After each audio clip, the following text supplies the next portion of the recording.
अस्सलाम वालेकुम। जो प्रोजेक्ट आज हम डिस्कस करने जा रहे हैं, it is a digital time table of fast news Islamabad. तो इसका डेमो सबसे पहले कर लेते हैं। तो ये करेगा क्या, सिंपल सा डिजिटल टाइम टेबल है जिसमें हम सब्जेक्ट एंटर करेंगे और सब्जेक्ट का नाम सेम वही रखना है जो कि हमारे फास्ट के टाइम टेबल में होता है। फिर बताना है कि इज इट अ लैब और अ क्लास, लोअर केस में बता देना है। क्योंकि पीएफ की ये क्लास है सीएसए सेक्शन की, तो हम क्लास लिख रहे हैं और सबमिट करेंगे। ये हमें टाइम डे मतलब किस दिन को क्लास है, रूम नंबर क्या होगा और टाइम क्या है ये बता देगा। क्योंकि ये वीक में 2 बार क्लासेस होती हैं, तो ये उसका सारा इन्फो दे रहा है। अभी कोड पार्ट पे चले जाते हैं। तो सबसे पहले ये जुपिटर नोटबुक वाली फ़ाइल इसकी देखते हैं। तो यहाँ पे हमने कुछ लाइब्रेरीज इंपोर्ट की हैं और ये टाइम टेबल रीड करवाया है। इसमें एक चीज़ ध्यान में रहे कि क्योंकि टाइम टेबल जो फास्ट न्यूज़ का होता है उसका जो पहला पेज होता है वो यूज़लेस होता है, उसमें कोई इन्फॉर्मेशन नहीं होती, तो वो मैंने डिलीट किया हुआ।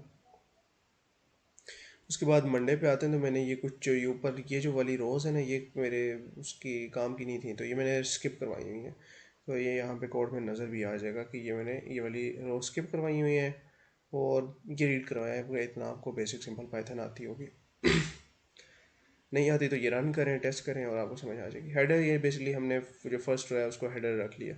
ये कुछ कीज़ हैं जो मंडे ट्यूसडे वेडनेसडे, क्योंकि हमारे पास डिक्शनरी है। टाइम जब हम रीड करवा रहे हैं तो ये हमारे पास एक डिक्शनरी रीड हो रही है जिसमें Monday Tuesday Wednesday Thursday Friday है। मंडे टाइम टेबल का मंडे जब हम एक्सेस करेंगे तो हमारे पास मंडे वाला पूरा डाटा फ्रेम आ जाएगा और उसमें सारा ये वाला टाइम टेबल आ जाएगा। ये जो सारी चीज़ है, ये सारी चीज़ आ जाएगी।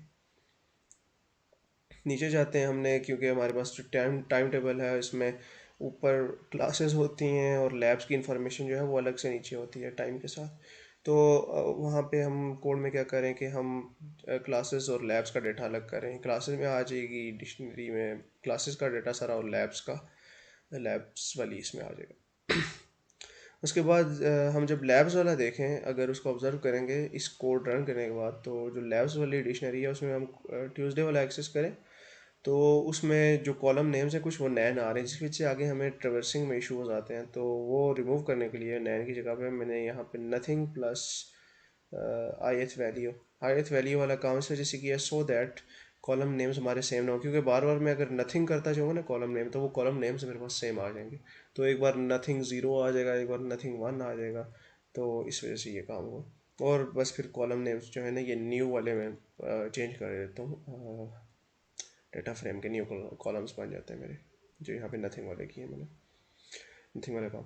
उसके अलावा उसके बाद क्या होता है जी, हम टपल्स बनाते हैं। टपल्स में क्या है कि जैसे क्लासेस का है तो क्लासेस का इन्फो इसमें स्टोर होगा। सबसे पहले हमारे पास क्या आएगा जी, वीक क्या है, तो रूम नंबर क्या है, क्लास नेम यहाँ पे क्या आ रहा है, ये बेसिकली टाइम है। टाइम वाली चीज़ है, ये मैं बताता हूँ क्यों है। आप अभी इस पे देखते हैं, पहले मैं वीक, फिर रूम, फिर टाइम और फिर क्लास नेम। ये टूपल्स मेरी पूरी जितने भी क्लासेस हैं इन सारों के लिए स्टोर होगी। यहाँ पे अगर देखें तो जैसे पीएफ लैब है, तो जैसे ये मंडे आएगा, पहले पहला जो होगा ज़ीरोथ पे, फिर मार्गला वन आ गया, फिर टाइम आ गया और फिर इसका नेम आ गया।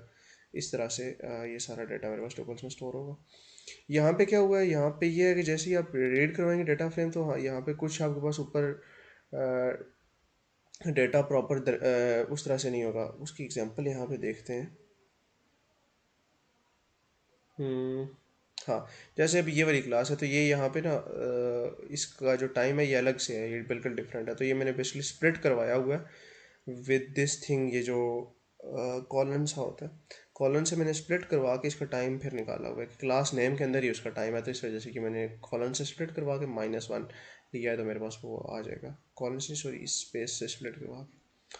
Same thing with the labs, ये किया। और फिर यहाँ पे जो भी मेरा वो टुपल्स बनी थी क्लासेस इन्फो की भी और लैब्स इन्फो की भी, वो बस स्टोर करवाई हैं, दोबारा से लोड करवाई है जेसन फाइल्स वो। और ये मैंने सिंपल सा एक फंक्शन लिखा है। ये इसमें पैरामीटर्स दो जाते हैं, एक का सब्जेक्ट का नेम और एक टाइप जाती है कि whether it is a class और अ लैब। तो क्लास है तो ये वाला कोड रन हो जाता है और वो क्लासेस इन्फो वाली चीज़ में से सारा सर्च करके देता है। ये क्लासेस इन्फो वाली चीज़ में से सर्च करके देता है। और अगर लैब हो तो वो लैब्स इन्फो वाले जितने भी टपल्स हैं उनमें से ट्रेवर्स करके देखता है।